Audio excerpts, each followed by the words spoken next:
Welcome to Brain Vision. Okay, so we're doing chapter 37, problem 58. So we want to evaluate the Rydberg constant R using the Bohr model. And it says compare equations 8 and 15 to show that the value of R is this value. Okay, so equation 8 here is 1 over lambda equals the Rydberg constant R over 1 over 2 squared minus 1 over n squared. Sorry. And equation 15 tells us that 1 over lambda can be written as z squared e to the fourth m over 8 epsilon naught squared h cubed c, and then 1 over n prime squared minus 1 over n squared. Okay. So first we need to set these equal because they're both equal to lambdas. So if we assume that n prime can be 2, here we can set these equal to each other. In that case, we have r times 1 over n prime squared minus 1 over n squared.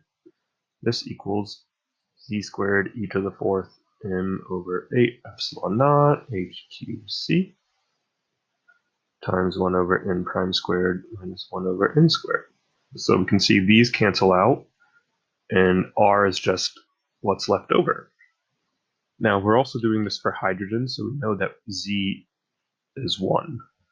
So with both of those in mind, we can write r now as e to the fourth times n over 8 epsilon naught squared h cubed c.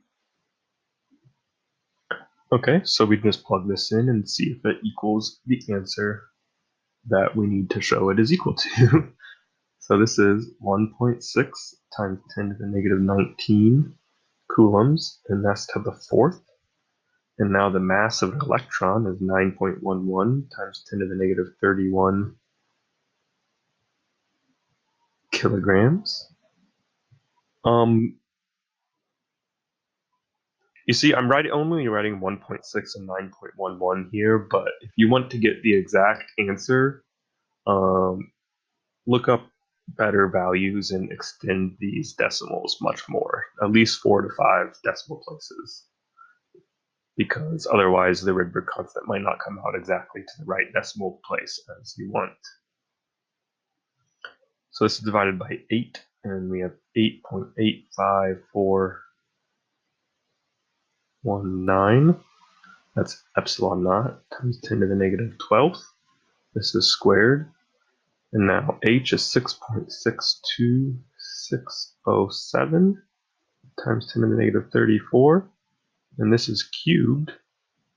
And also on bottom here, we have 2.99793 times 10 to the 8 meters per second, which is c. Now, I did extend these bottom ones to values just for example, but if you extend the top two numbers to longer decimal places, that will give you a better answer here. Okay, so first let's check out the value here. So we see that the value, when we plug all this in, assuming we have everything in SI units, this comes out to being 1.0974 times 10 to the 7, which is what we want. Cool. Now it says this should be in inverse meters. So let's check the units now to make sure that does go to that case. So on the top we have c to the fourth times kilograms. On the bottom here we have c to the fourth over Newton squared meters to the fourth. That's what epsilon naught squared gives us. We have joule cubed second cubed from h, and then we have meters over seconds. So c's are going to cancel. One of these cancels, and one of these cancels, and we're left with kilogram Newton squared meters cubed per joule cubed second squared.